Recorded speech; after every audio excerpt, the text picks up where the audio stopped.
I bought $650 worth of used phones just to see what sort of quality you can get if you don't buy them brand new.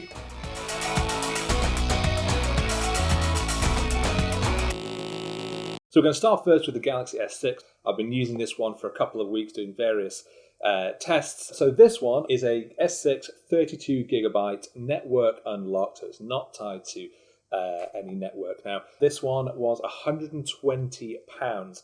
I bought this one off eBay from a reseller that refurbishes phones, and they described it in the listing as grade A, excellent. I've tested the camera, that works perfectly well.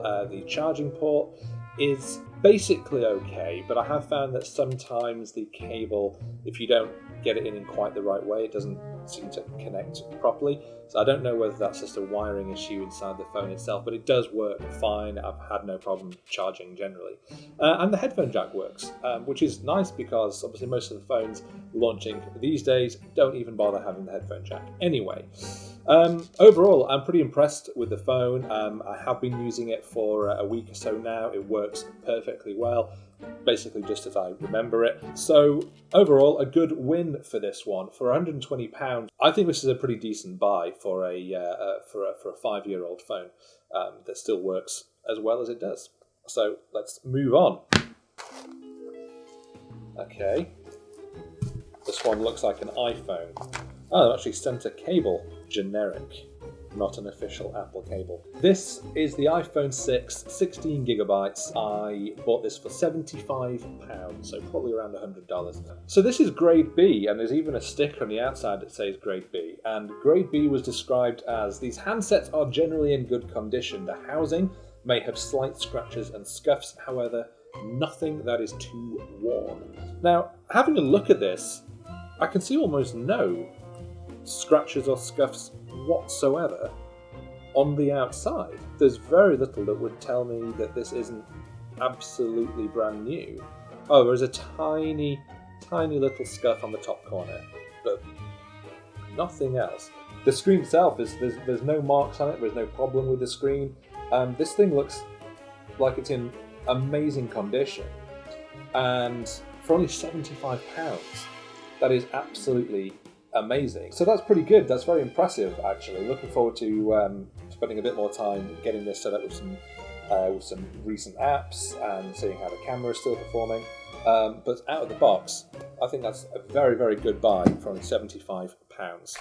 Certainly a lot less than £1,000 for the iPhone 11 Pro. Right, next up. Aha. So this is the Motorola Moto X. Quite a big, chunky Android phone. This one I paid £50 for. This was described as condition is excellent. And indeed it does look like it. Having a look at the back, it's this rubberized back. So that's probably better for scratches and things than a glass-backed phone. But I can see that there is just some general signs of aging where that rubber has started to wear down a little bit.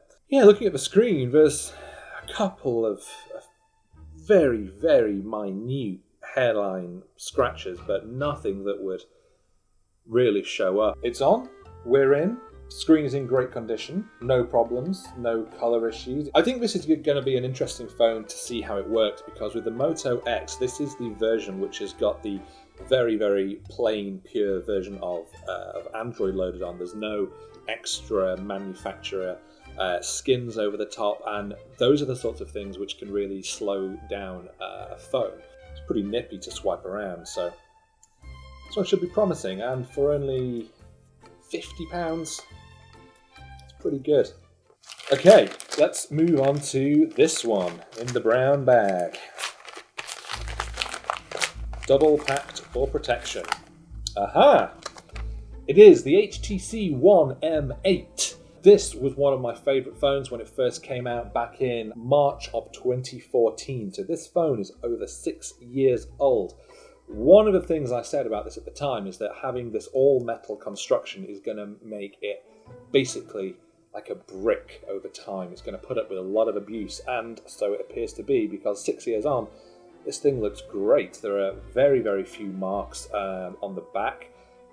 No signs of chipping. There's a very little mark in the top corner. There are no major scratches on the screen, just those tiny little flecks, the sort of thing you might get if you've had keys in your pocket, that sort of thing. Yeah, this seems to look good. There aren't significant scuff marks around the charging port either. All of these phones, of course, have got chargers that use micro USB rather than the more recent USB-C, with the exception of the iPhone, which of course uses Lightning. But this one does, of course, have its own headphone jack. Overall, I'm really impressed with the quality that we're getting from this phone. Okay. Now, let's move on to the last one. I'm saving this one to last because I know which one this is. Now, I didn't get this one from eBay. I got this from a company that buys old phones off you, refurbishes them, and then sells them on. It's called Music Magpie here in the UK. I am sure there are equivalent services in the US.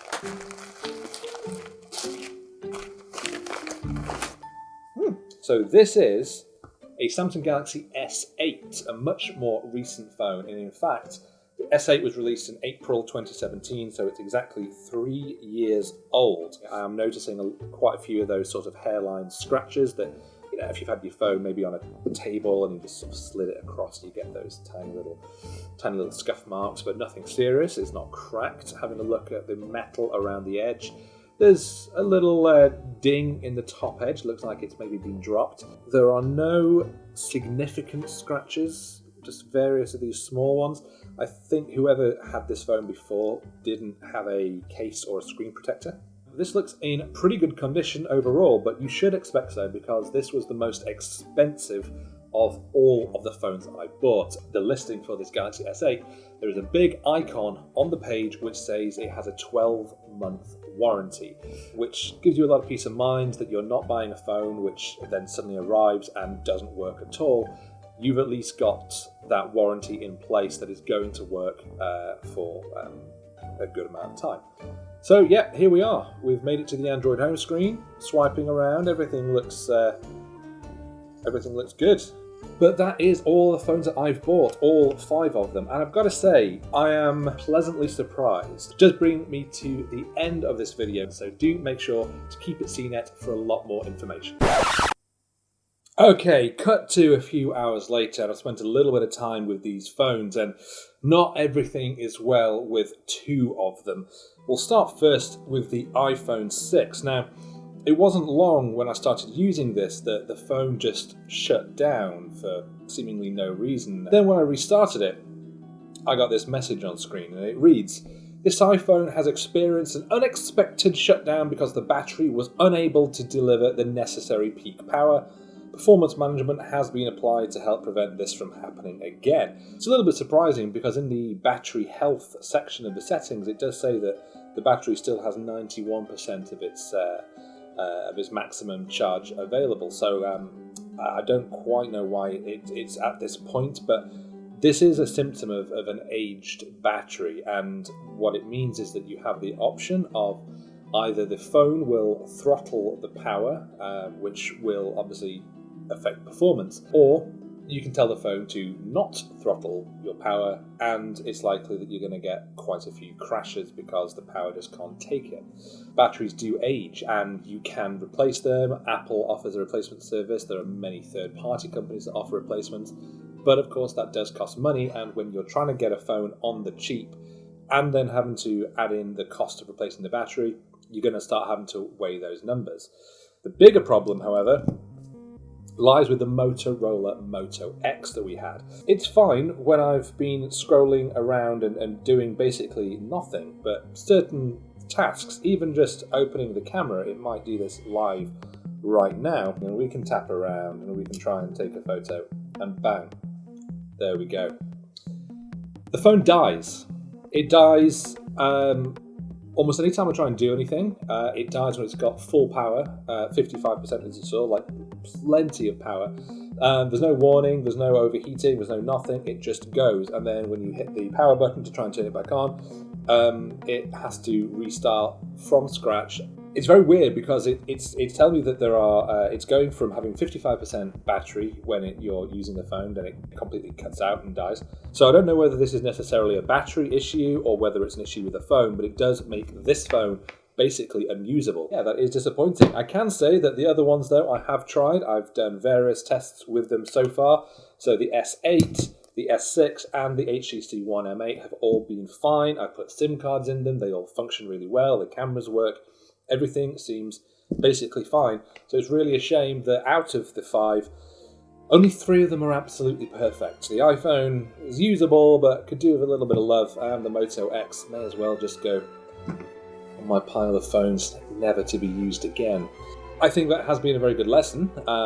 Yes, that was a fairly cheap phone at £50, £55, I think, for the Moto One X, but for the Moto X, but it's still money that you shouldn't be having to pay when you're getting a broken phone. But yes, as I said before, there will be a lot more coming on the whole buying used phone situation on CNET, so do make sure to subscribe if you don't already, and keep your eyes on CNET.com.